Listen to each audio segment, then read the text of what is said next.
I'm Bouris and this is Straight Talk. Tell me about the first time you got arrested. Ripped his screen door off, went in his house and then flogged him. I was like, well, shit, here we are. I've always had it in my mind that we're going to be rich and successful. I'm like, I've got a bit of a mountain to climb here. With jail, it's a blessing. I got more than I lost, for sure. The blessing of, perspective. The world's not all, sunshine and rainbows. There's someone in bad circumstances. Yeah. Who's thinking, what the fuck? What would you say? Your life is 100% your fault. And it's all within your control. And you got to figure that out on your own. Because there's no one coming to save you. Everyone's doing their own thing. Right, so it's not the circumstances that you're in, it's what you're made of. And so you get to decide what the fuck you're made of. Bradley Gimbert, welcome to Straight Talk, mate. Good to have you here. Finally. Yeah, finally. Thanks, mate. All right, mate. Let's just cut to the chase here. So give me a bit of colour around anything you know about your biological parents. Not too much. My biological parents, they were both, from what I know, they both were heroin addicts. So when I was born, I was a heroin baby, so I had heroin in the system. The process of that is they sort of got to get you off it. They give you more to sort of get you off it. So when I was born, I had a bunch of problems. I was born deaf, one ear, underdeveloped, I think premature as well. But what I know about them, I think they were both on the heroin and had a bunch of problems themselves. So my dad was Aboriginal, and part Lebanese, but mostly Aboriginal. And my mum was just Anglo-Saxon. Where did this all happen? So where were you born? So I was born in Bathurst. You got adopted? Got adopted into a family. So my dad that adopted me, he's stolen generation, so he's Aboriginal as well. So your adopted father was a Indigenous man? Yeah. But one of the stolen generation. Yeah. So he got raised in a white family. Well, he actually got raised in, so his mother was Lebanese and his dad was Irish. Wow. Yeah, so he's got they're pretty white. Fairly white, yeah. So he's got some pretty colourful, my mum's side, adoptive mum, her sister's married Lebanese, so we got Lebanese uncles and things like that. And he grew up very much like Lebanese people. Okay, so your adopted dad, Indigenous man, but brought up by Lebanese and Irish person, cultures. Yeah. What they got told is that his mum didn't want him and a bunch of all these other things and was sort of saving him. Figured out later on that he was stolen. He looked for his mum for about 20 years. On the 19th year, she'd passed away. But she'd already passed away when he found her. Yeah, 1 year prior. So I've been looking for 20 years. But they were getting told by multiple government agencies and whoever else that was, she didn't want you. She was on the drugs. She took off. She gave you up. A bunch of lies, really. She was just sitting at Cootamundra Girls' Home, locked away. And what about your adopted mum? She was a 2-pound pom. A 2-pound pom, yeah. She like a migrant. Yep. That'd have been the 60s or something like that. Her mum was English and her dad was Irish. Right. Yeah. So you got a bit of Irish, at least Irish cultural stuff going on there. We are very similar to Irish people in a way. Yeah, really? Well, punching on. Especially with a few drinks aboard. Absolutely. And my mum being Irish. I know what the deal is. So the fighting Irish, well known. Yeah, 100%. Well, part of it as well is colonisation too. They tried to do what they done here. Yeah, the English did. English, yeah. Well, they did. They took control of Ireland. Yeah, they won a little bit, whereas we got annihilated. Well, that's interesting you should say because the English used to ban Irish language, Gaelic, and actually went and changed all the street signs and then started teaching English in the schools. But I've been told stories about how the Irish people used to do Irish classes behind hedges and stuff like that in other words, to keep the language alive. And I guess there's some sort of similarity in terms of when you're occupied by a larger force that you hang on to your culture relative to your community. Yep. When did you find out you're adopted? I've always been a bit cluey as a kid. They got me tested because I could read at a really, really young age. And I found out when I was about 7. I sort of understood the whole shemaz when I was about 7. My real mum would write to me when I was young and I'd write back to her. Oh, so she knew where you were? At first, yeah. Biological mum, yeah. Yes. And then I haven't been able to track it down since. I haven't really tried too hard, to be honest. But once I sort of understood what was going on, I understood that my parents had problems with drugs, weren't really capable of raising me. And so then adopted me out. My dad was locked up at the time. He was in jail at the time. So what I know and what I learned later on, only a few years ago from meeting my biological sister, is that he actually looked for me for a time. So they agreed to adopt me out. And then once I had been adopted, I think after I was about maybe 9 or 10, then he decided that he didn't want me to be adopted anymore and sort of just started trying to get in touch with us. I didn't know about that at the time. I learned that later on. He's since passed away from liver cirrhosis and things like that. Or kidney failure or something like that. But he was locked up at the time. My mum was out, my real mum. She obviously wasn't in jail, but they had massive problems with drugs. And so I see it as like a blessing. Like I definitely wouldn't be sitting here talking to you if I was born, raised and grew up in Bathurst with two heroin addict parents. I don't think that would have been. How does it make you feel when you think about it? Like what, when you were 7 or 9? I was upset about it, I guess, because it was a narrative that people tell me, like, oh man, that must be tough and things like that, And I'm like, and you need to swim into that. Yeah, and I'm like, yeah, fair enough. I think it is, but it's really not. Like, I don't really know anything different other than, it's my mum and dad. I know I got my mum and dad, which is my adopted good, stable mum and dad, loving parents. And I think like a mum and dad or like a mother and father, I think that's a decision. Got plenty of people that have kids, like they can have kids. Doesn't make them a mum or a dad. Plenty of blokes can go and you can impregnate 100 women. It doesn't make you a dad. Yeah, totally. All right, and so my mum and dad really like a mum and dad. They tried their best to raise me and give me as many opportunities as they could. And we faced a bunch of hardships in life, but they still never switched off from being my mum and dad, and they could have because biologically not there. But yeah, I think that's a choice. So it always did register a bit, and I was like, it was definitely a little bit different for me growing up than a lot of other people because you got a bit of that disconnect and always a bit of that question mark. I think it's a superpower because I've been able to decide and care more deeply about my family because I decide to, and that's it's not biologically written. They didn't do it because they had to. Conscious decision. Yeah, yeah, they chose you. Yeah, it's exactly. And I was actually watching a movie on the plane the other day, and we were talking about an adoptive kid, and I was talking about why is it that adoptive kids always think that they're given up, whereas the same is also true. It's like someone chose you. Someone actually chose you.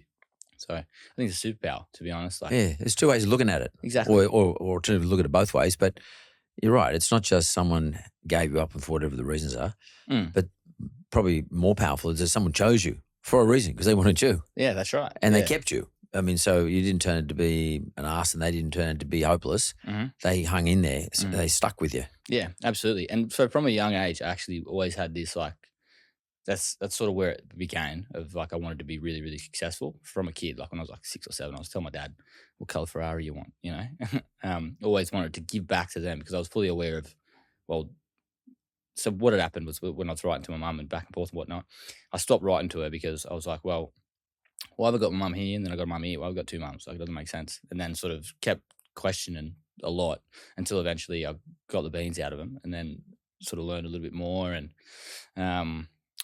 then I was just like, well, okay, I've got this lady who's my biological mum, but nowhere to be found and not helping in any way, shape or form.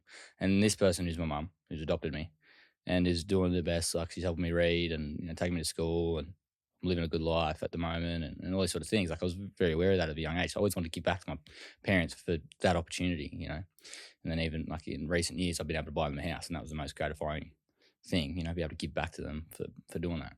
By the way, you got a part Lebanese dad. You could be Lebanese. Well, yeah, well, no. So I've traced the whole lineage. I've got a great, maybe great or two greats at least, Lebanese grandfather, and that's it. So biologically, yeah, but I'm talking about your adopted dad. Oh no, so he's black. He's black. He doesn't have any Lebanese in him. No, he's just going to. Okay, because I was going to say you could be Lebanese. I look it. Yeah, I know. Yeah, I get it heaps. Yeah, do you? I was in Turkey and then none of the I didn't get approached much. Yeah. They're not trying to sell you a rug. Yeah, he's a local. Yeah. Mate, how you going? Australian, come here. yeah. As soon as you open your mouth, you're in trouble. But so growing up as a kid, where'd you grow up in Sydney? With your parents? Doonside, right. Okay, yeah. So Sydney. So Doonside and then Layla Park. Up until about 10, 11 years old, 9, 10 years old, it was pretty good. So we jumped around. So I lived in Doonside and then we lived down in Glenmore Park, which is down in Penrith for about 2 years. So Dad had his own house, nice house. It was sort of the thing, they had two incomes, but Mum was just working for fun, basically social reasons. And then Mum got really sick. So she had what's called a ileostomy. She had to get an ileostomy, which is like a colostomy bag, but a bit more complex. She had to get 90% of her intestine out. So she got a bag and things like that. She nearly died several times. Dad was taking me from school. We were going out to Concord Hospital, every day, basically, to visit her because we were a close family. And then through that, put a lot of financial pressure. Interest rates started to go up at that time. He got advised to sell, and he was riding at a loss. So they sold at about 160 grand loss at the time. So he lost all his equity. Bankrupted him. Yeah, he actually went bankrupt. Bankrupt. Wow. Yeah. So he couldn't pay back the debt. Couldn't pay back the debt. The total debt. Had to bankrupted him. During that time, my brother had his own kid and started his own family.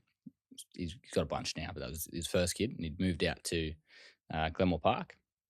And so then between, like, Dad was just working and trying to figure things out, now aware of it, and then I was living with my brother and then going to school out in Glenmore Park. So you moved in with your brother? Moved in with my brother, living with him in Glenmore Park. My sister was living at Parramatta in an apartment, so I was sort of just bouncing around. Like in school holidays, I'd go stay with my sister, Glenmore Park with my brother.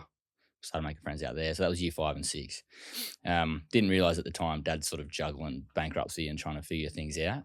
I'm not sure I don't think he went bankrupt straight away, but that was the sort of roll down, and I'm living in Glenmore Park at the time. Mum's in hospital for like 2 years, basically. We're all going out there and whatnot. It's a pretty heavy duty time. I remember a few times going out there and doing homework we weren't allowed to do it in the intensive care ward, but I had my homework with me, and we're in the intensive care ward, and she'd had just cords galore coming out of her and machines, and she had like a stomach open, so it was horrendous smell and things like that. It was just pretty wild. And we were sort of doing that. In hindsight, what effect do you reckon that had on you? Well, that the world's not like it's not all sunshine and rainbows. It's quite serious. Things can go quite pear shaped, and it's in my ethos like now. Like obviously, I focus on property investing and things like that, but I'm aware that you can't. It's no joke going bankrupt, losing money, like building wealth and all that stuff. You got to do it properly because it can have a massive effect. Someone like my dad doesn't have any financial backing, nothing to back him up. 1 or 2 steps down, you find yourself stuck in the mud. And Dad had already had some lingering health issues. So Mum had got out, started to get healthy. Then Dad's liver cirrhosis, emphysema started to kick in, and he got really crook, and he had to start taking time off work. So now that's like single income. Now it's like half income. Now it's like a quarter income.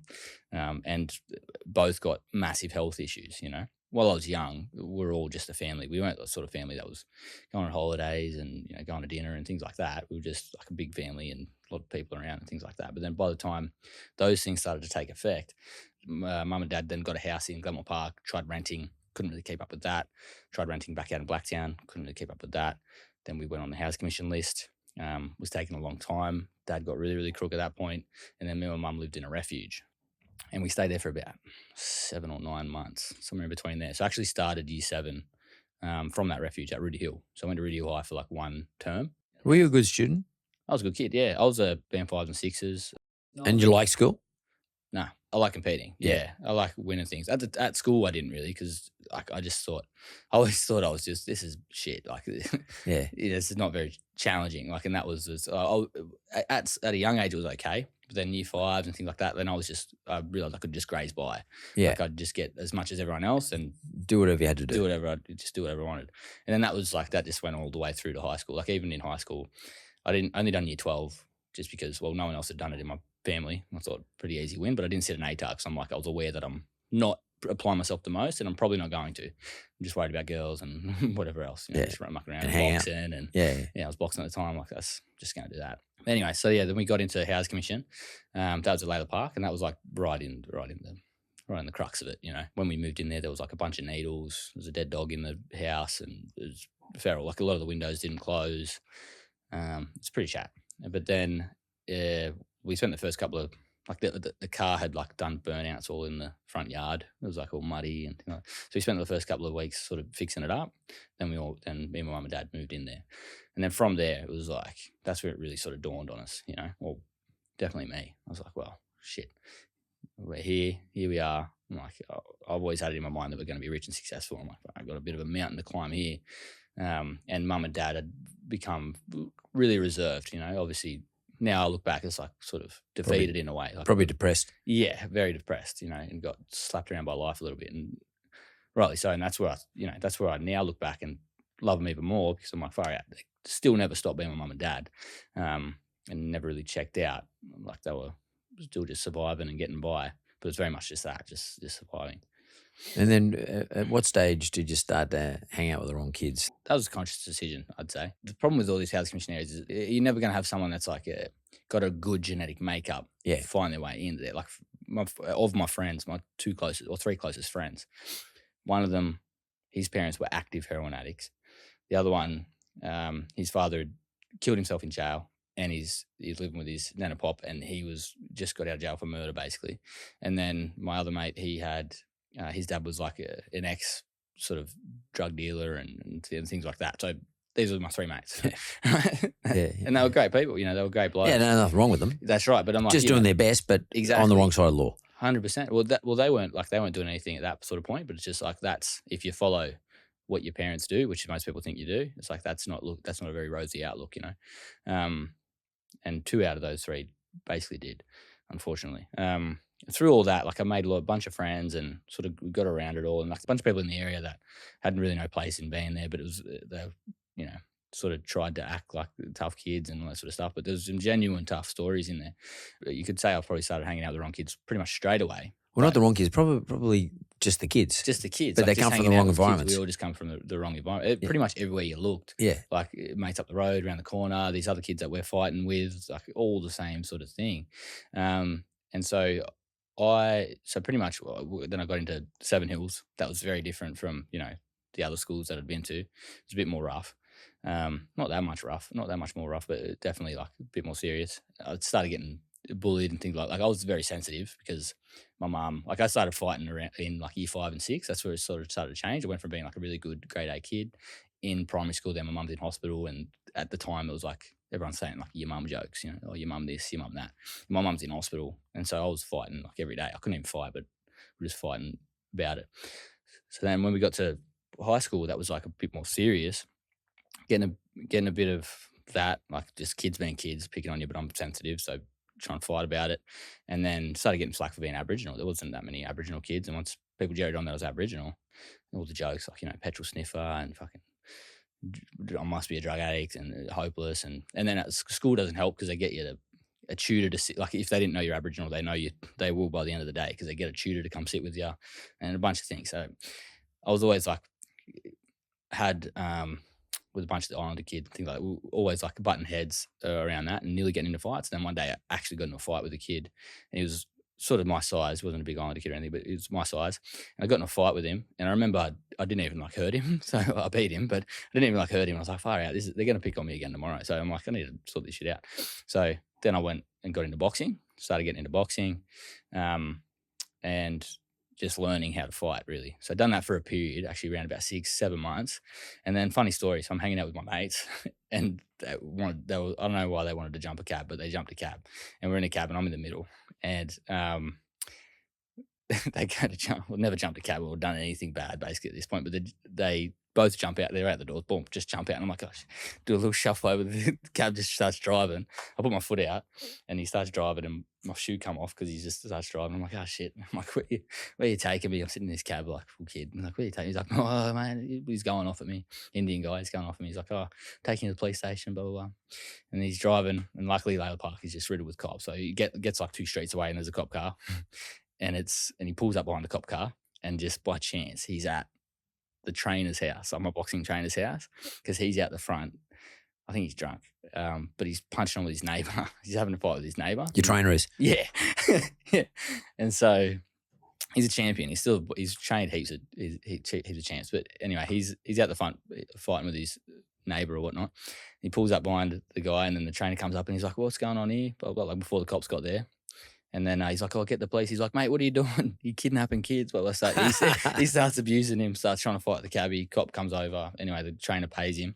And then he's like, oh, I know you. He's like, you're from boxing. He's like, make sure you're fucking training on Monday. He's like, actually, where you live, I'll pick you up. And then he started picking me up. And then I started training properly. And then I had a fight shortly after that. I lost, had another fight, lost that. But then the third fight, we fought at States, and I won that. And that was sort of the start of a pretty good little boxing career. So yeah, between that, I was like sort of between 14 and 17.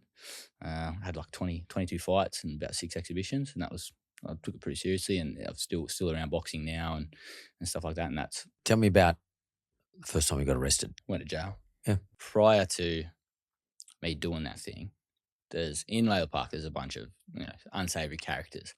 I've realised now, like, there's a lot of I can't remember where I learned this, but there's a big sex offender population in Layla Park for whatever reason.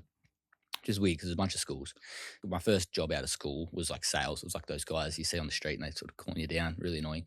But I loved it. And I met my first girlfriend at that job, and she was from New Zealand, and her name's Grace, and then she moved in with me. She would live with me for a period of time, and she was working at Blacktown. She got a different job. She was working at Blacktown at Gregory Jewelers. This guy, big Fijian guy, used to sort of start looking at her through the window, and then he'd start coming into the work, and then he was just like being a bit weird. And then, so this sort of developed over a period of like 3 months to where he's sort of like getting on the same bus as her, and then he's getting off at the same stop, and then he's following her.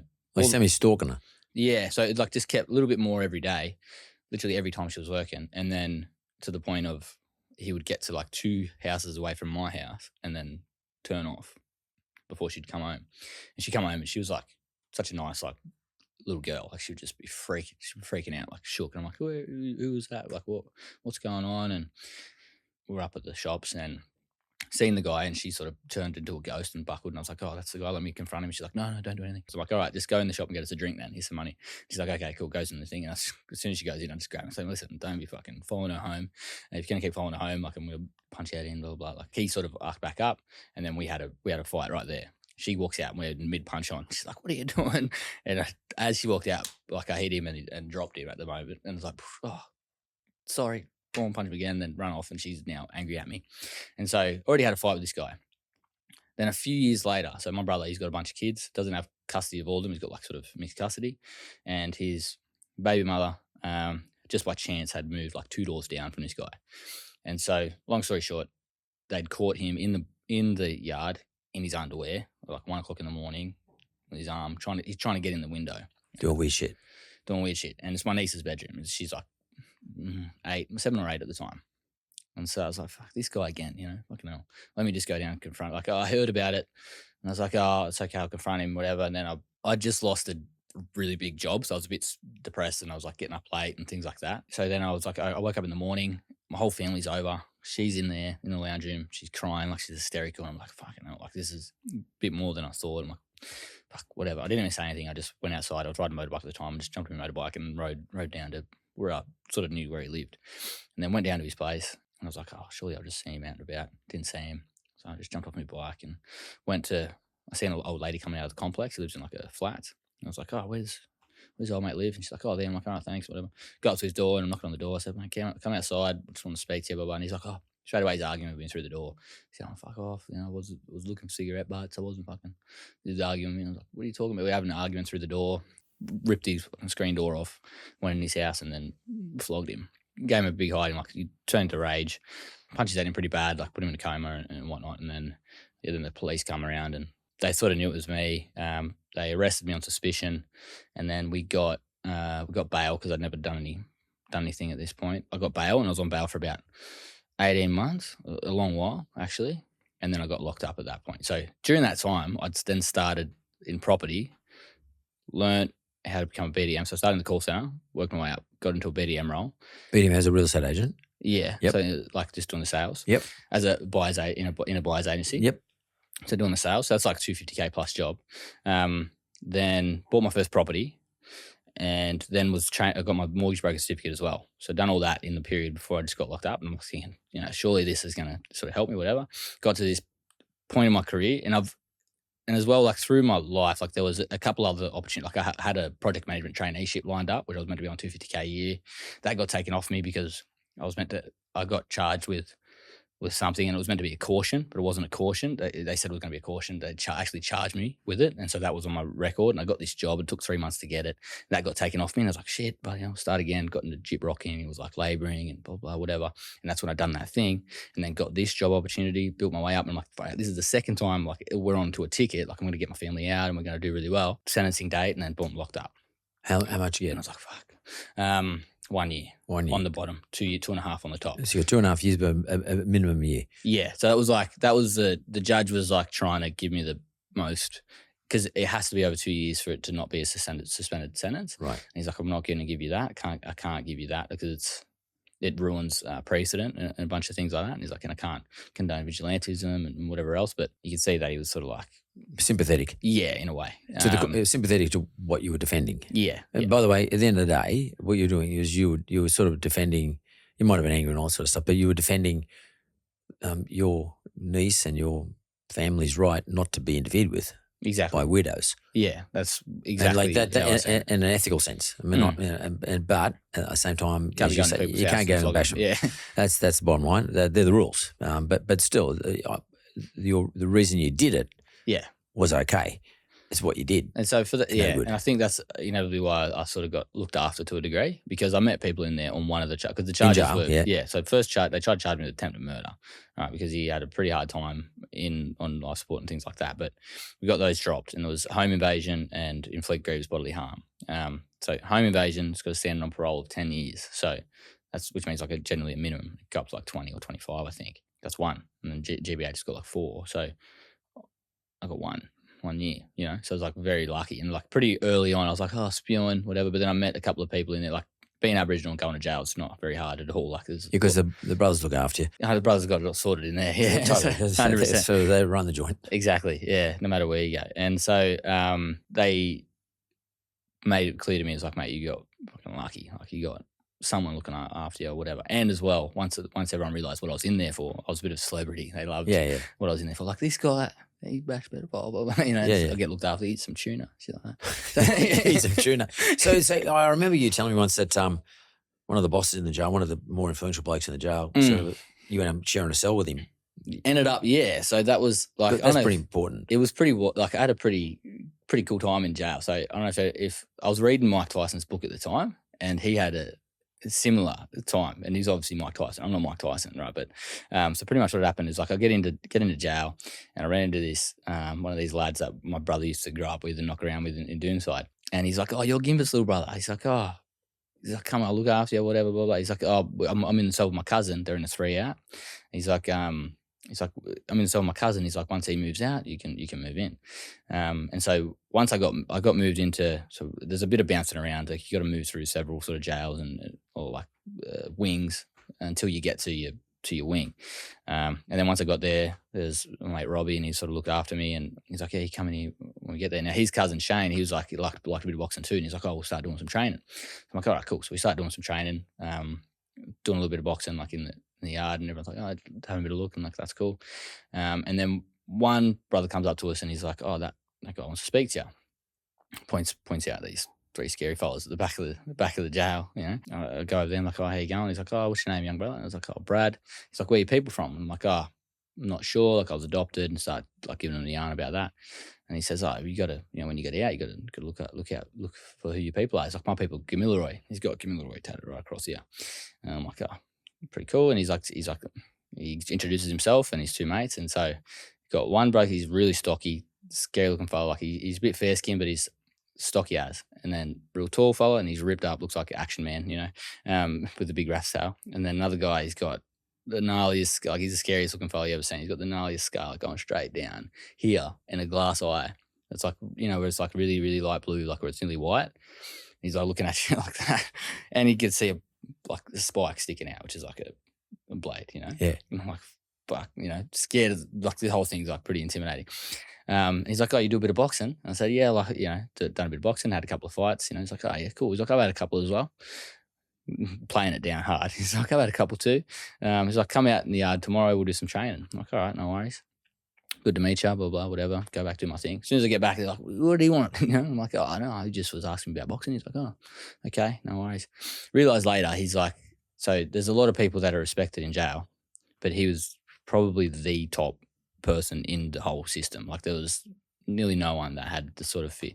There was like bikie gangs would pay him to not bash their people because he would get them in a cell and rip them. Yeah, and get money off them and shit. Because he was just so feared, and he could fight, like he could really fight. And as well, he knew how to fight like professionally. Like he had pro experience. Like he was probably one of the better trainers that I've had, and I've been through and seen a lot of people.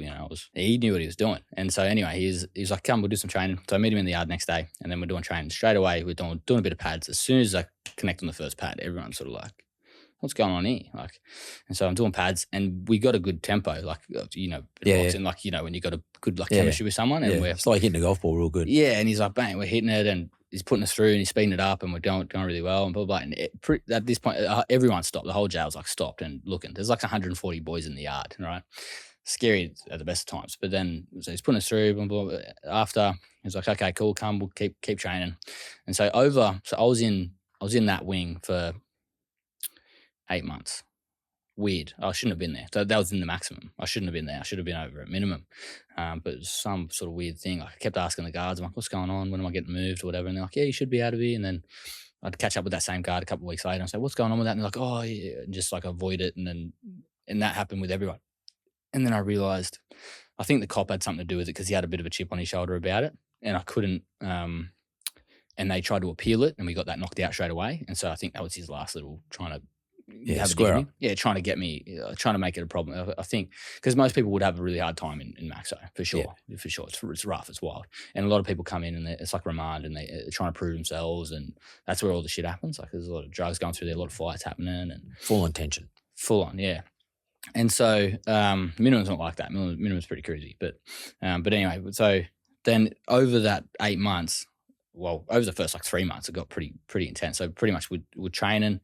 Started getting really fit. I'm just going to focus on this. Like I'm just training and reading, I'm not doing any drugs. And this is sort of why he took a liking to me, because in our community in general, but then also, especially in jail, drugs annihilate it. Like they smash it. And especially in like remote areas, like out in the country, drugs smash the whole community. Like all the strong Aboriginal men, what they could be and what they are it's not good because as a result of drugs. He liked the fact that I was like strong. He's like, we need more brothers like you, like, and like obviously like himself, and that's why we sort of stuck together. And he's like, he was an older fella and I was a younger fella, and we were just sort of trying to be role models in that sort of way without even knowing. But so then he's training me up.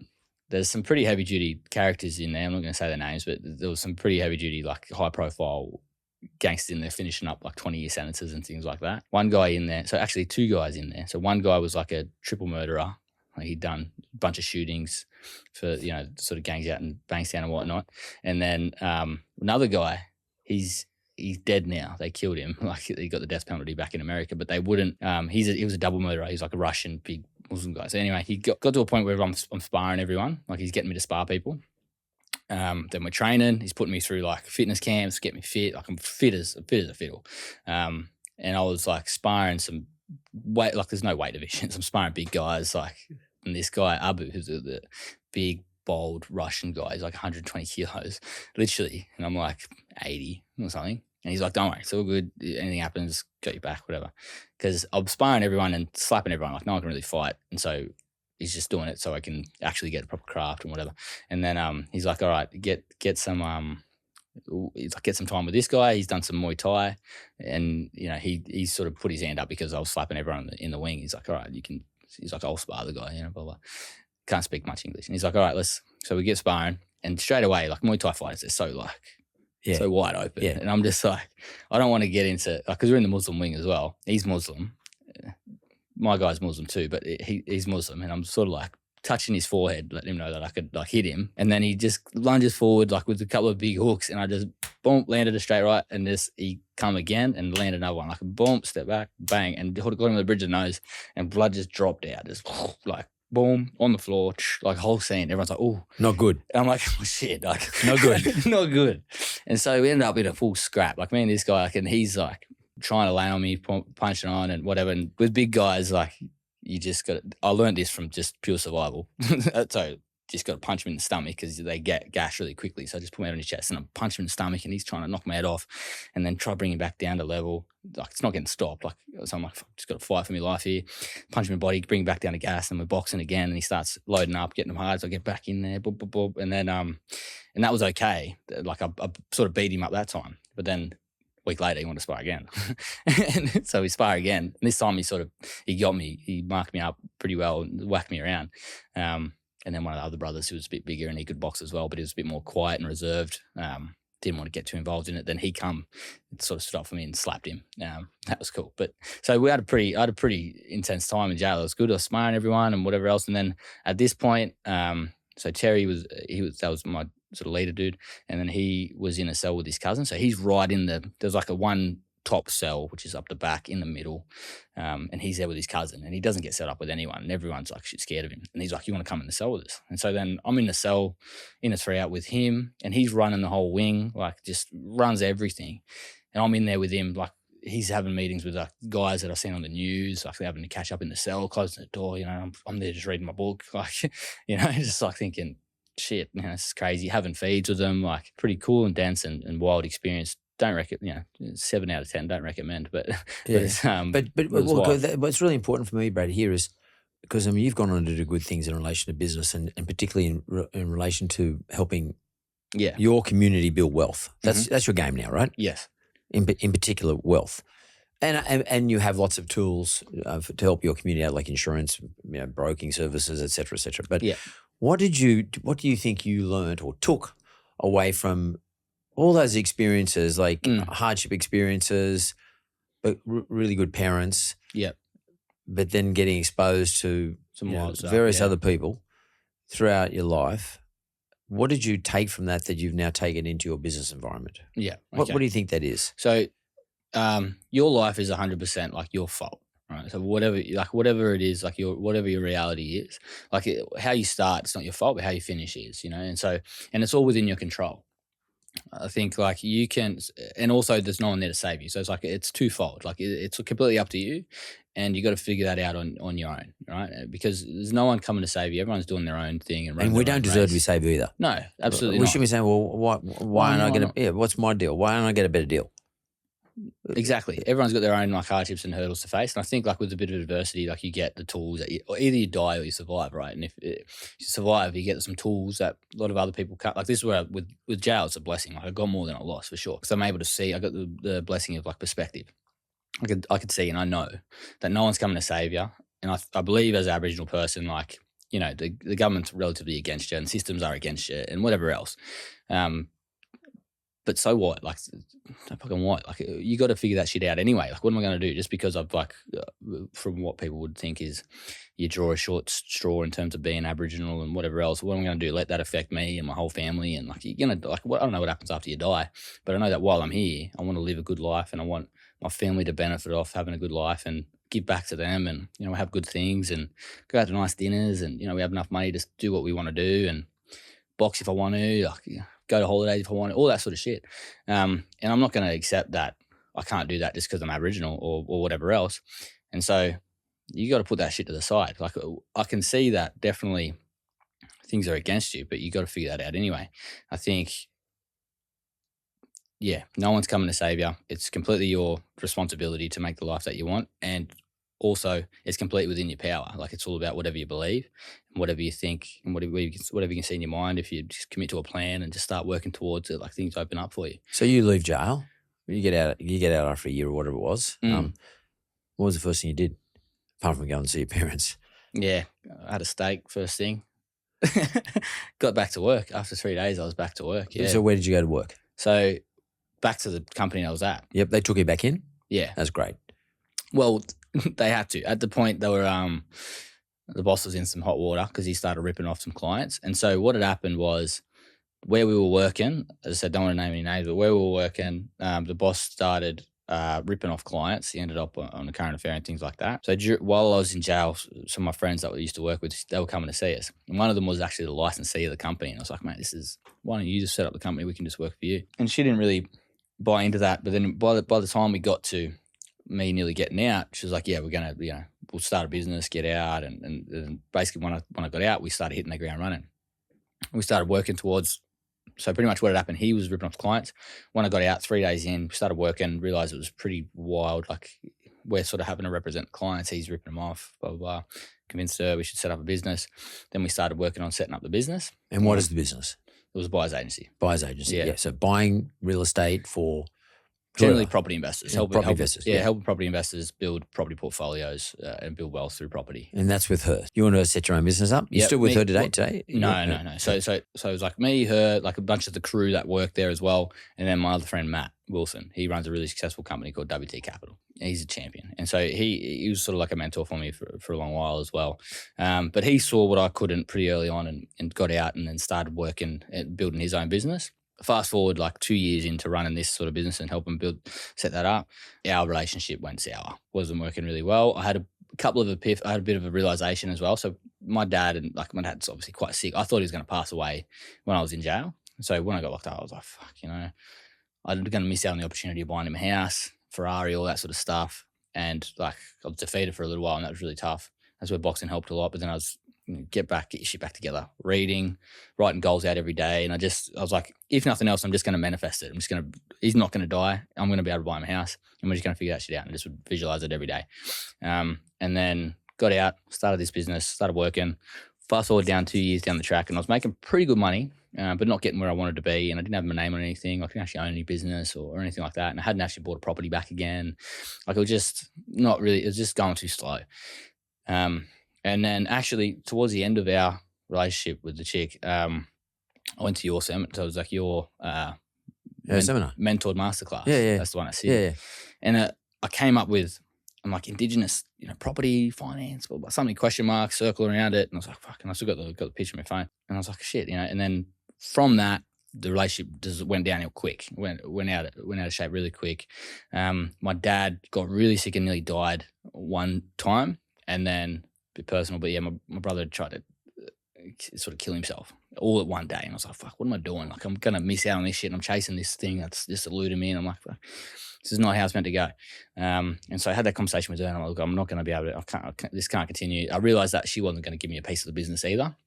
And I'm like, I don't really want to work for anyone, want to work for myself, all this sort of stuff. And she, that we sort of went our separate ways in pretty good terms at that time. But then I had this idea, and I was sort of working on it. Went and worked at an Aboriginal business in the meantime. That was called Link Up, New South Wales. So in between me leaving there, my dad, as I said, he found his mum and all that. He found her through an org called Link Up, New South Wales.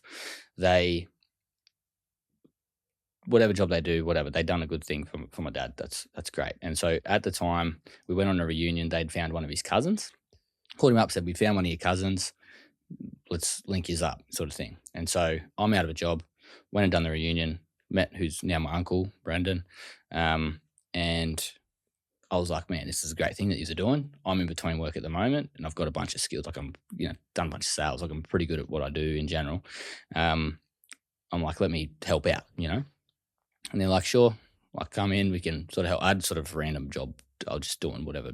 I helped them do one reunion, and then I was out of there. Just wanted to give back and sort of do something. In that time, I was using that time also to set up Indigenous Wealth. So I had that idea, was working towards it. I'm like, shit, this is the closest thing that I can see. Let me just start working on that. Started working on that, started getting some clients, and then I'm working here as well. Once I got like my first actual client, I just stopped working there and started going for Indigenous Wealth.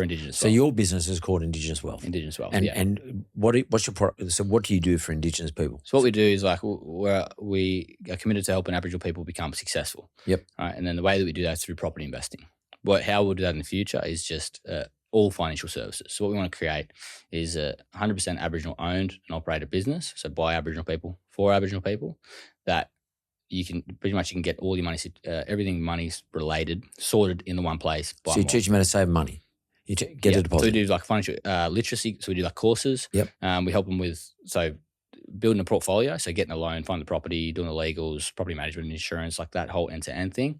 We're starting to do like accounting. We're starting to do, as I said, finance, like all things finance. I think I spoke to you a bit about that as well. And then we just get into more things like later on. But so how's your client base look now? It's going great. So our goal is to make 100 Aboriginal millionaires by 2025. Yep. So far I've got 17. 17, okay, that's very good. And in terms of sort of flow of, like property purchases, I mean, what does that look like? I mean, how many properties would you purchase, or what's the value of the properties you might purchase on behalf of them? Yep. In a year or over the last couple of years? What are we looking at?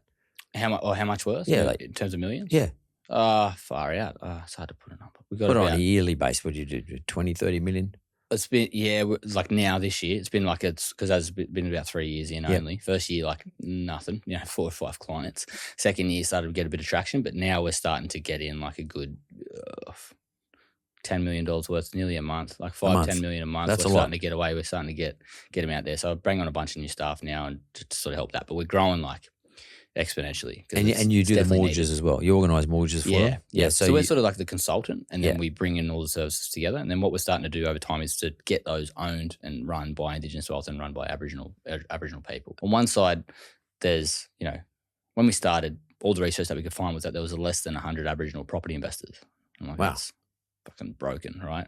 So on one side, we want to make more investors. But on the other side, like we can't find any, there's not many. I think there's like 20 Aboriginal accountants, nearly no Aboriginal brokers. If there's any Aboriginal brokers out there, please reach out. Mortgage brokers? Yeah. Yep.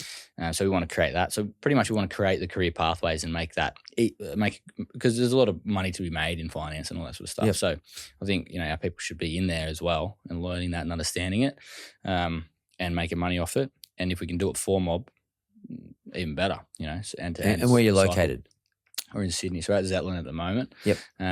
But we've got clients in every state. So if I'm Aboriginal and I'm listening to this and I'm thinking, well, I wouldn't mind having a crack at owning a bit of real estate. How do I contact you? Like, you got a website? Yeah, go on website. So just www.indigenouswealth.com.au. Yep. Reach out to us on email. Just Brad. And what's the sort of conversation look like? So I go and see Brad might pick up my inquiry and.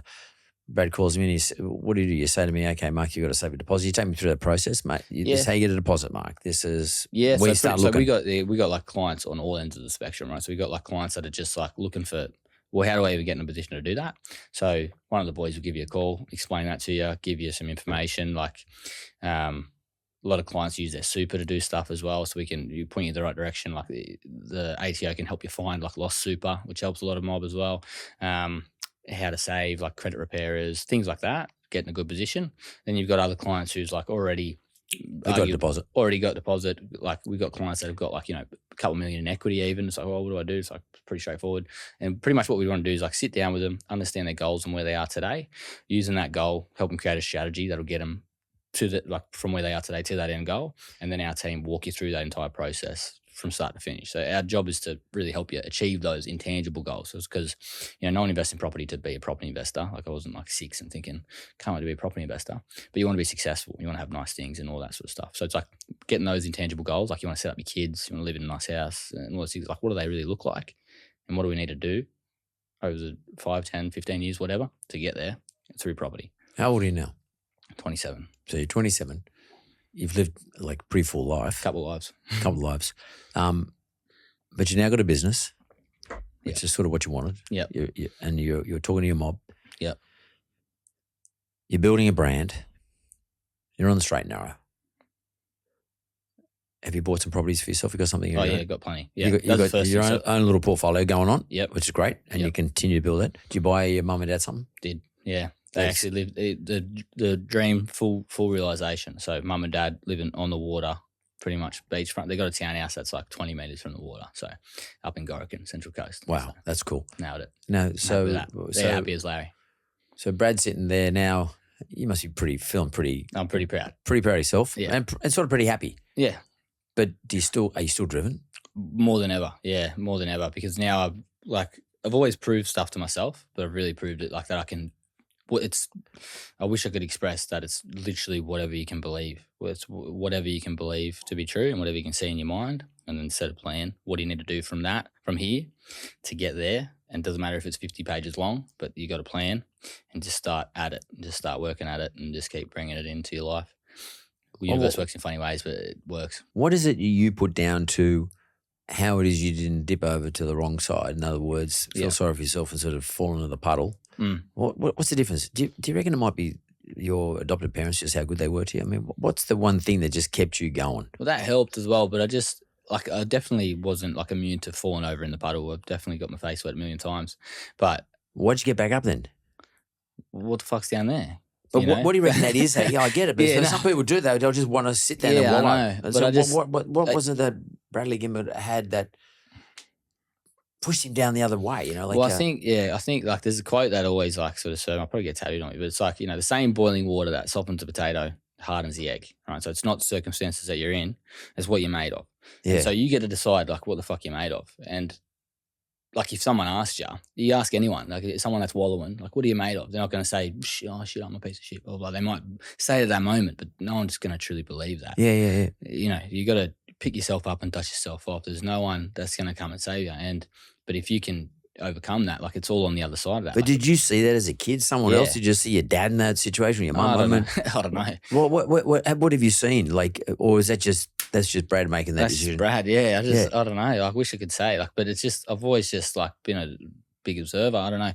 I think I've just always just seen like there's been a lot of what I don't want, and it's like, well, fuck that. Like you got to do something. You can't do nothing and get like if you don't go after what you want, you got 100% chance of not getting it. Yeah, that's for sure. So you got to be in the game. You got to be in the game. So it's like you just got to like, and I've not been like, there's been people that have been better than me, like more talented than me, but you just don't. You just keep fucking moving. Like, because at some point you'll get there. Like, you just got to figure out where you're going and start on that path. And either one or two things are going to happen. Either you're going to get there, you're going to fucking die. So yeah, well, you literally were in those situations. Yeah, 100%. Yeah, like that's literally it. Like there was a period in like literally like for example jail, and I was sitting there and I was like, well, like I want to be able to buy my parents. I wanted these things and big dreams, blah blah. And I was on a path. I was on a path several times. And I'm thinking, well, that's pretty much gone. My dad's going to die while I'm in jail. I'm fucking criminal now. I'm not going to get a job. But I can box, so fuck it. Let's just fight and box, right? And I'm just going to be a world champion. And that was like one of the goals that I had. And then when I got out, like then obviously you just weigh things up. And now I do Indigenous wealth as opposed to boxing because I can have a much bigger impact. And if I can do really well in a short amount of time, then who knows, maybe I'll go back to boxing. But where are you now? What's the opportunities that you have? And do the fucking best one. That's going to get you closer to your goal. Because what else the fuck are you going to do? There's someone in jail now or in bad circumstances. Yeah. What would you say? 100%. I say like picture, I said this to one of the boys at work yesterday. Just write out a one pager of like, what's your life meant to be like? What do you want that to be? What is that story book ending? What's that look like? And just get really clear on that shit and visualize it and envision it and look at it as many times as you need to for you to believe that it's a possibility, because you got thoughts running around your head and they're just that thoughts. But you get them out on paper, now they're here in this reality, they're real. And then from there, just write out the steps that you would need to take from here to there. It doesn't matter if it's a fucking Bible worth, but just figure that out. Because most of the time it's not as far as you perceive in your head. But now it's like there's a tangible sort of way to get there. And then weigh it up. Like just start moving. Just start do the first one and do the second one and see how you're going after that. Just start doing something. Don't sit there and fucking wait for what are you even waiting for? You're waiting for no one's going to give it to you. Like even especially if you're in jail, what are you waiting for the guard to come knock on your cell? The same one that comes and tips your whole fucking bed up every day. You're waiting for him to come knock on your cell and say, here's your whole life, mate. You just got to like set out the steps for you.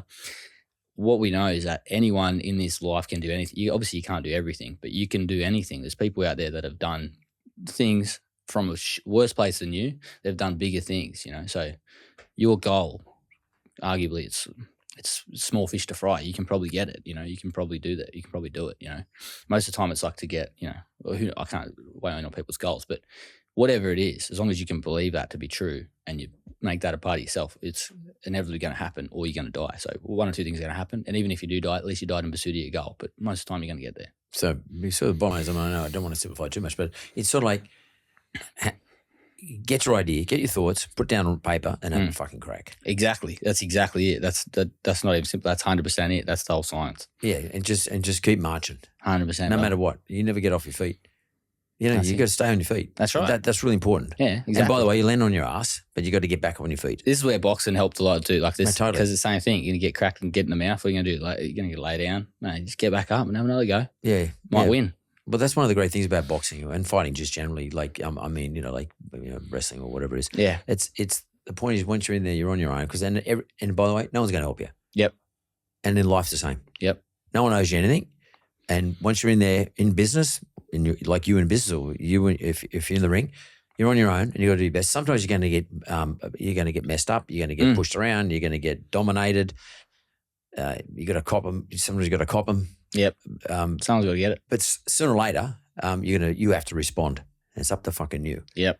And I think for me, I'm so glad that I played a very small part in the stories. But for me, having a young man like you, particularly coming from pretty disadvantaged circumstances, and I don't want to overplay that, but disadvantaged circumstances, because I know you don't want to overplay it either. Nah, sweet. But the way your positive attitude is, and the fact that you structure your mind around that attitude, for me is the reason I wanted to get you on the show. Is I find it really inspirational. It's actually quite motivational. And it's very, very important for people to hear this, particularly people who might be sitting around sort of struggling a little bit. And there are a lot of people struggling, especially at the moment. And they might not be in jail. Yeah, they'll be just struggling. in general. Yeah, just in general. And it's hard to stay up and motivated yourself. But sometimes you hear someone like you talk and you think, fuck, he's had a pretty fucking hard go. He's still going. And look at you, smiling your head off. Bought a joint for your parents that lived 20 minutes from the water. Yeah. Did you buy him a Ferrari? Not yet. That's next up. Next up. 100%. Maybe if your dad's listening to this, what's your dad's name? Les. Hey, Les. Tell him you don't want a Ferrari, mate, because I don't want him wasting money on a Ferrari. Get a Toyota or something like that. get a Hilux or a Land Cruiser. I got him a Commodore. Mate, Les, tell him that's good enough. Yeah, tell him to reinvest the money somewhere else. Bradley, good to see you, mate. Thanks, Mark. Thanks for having us.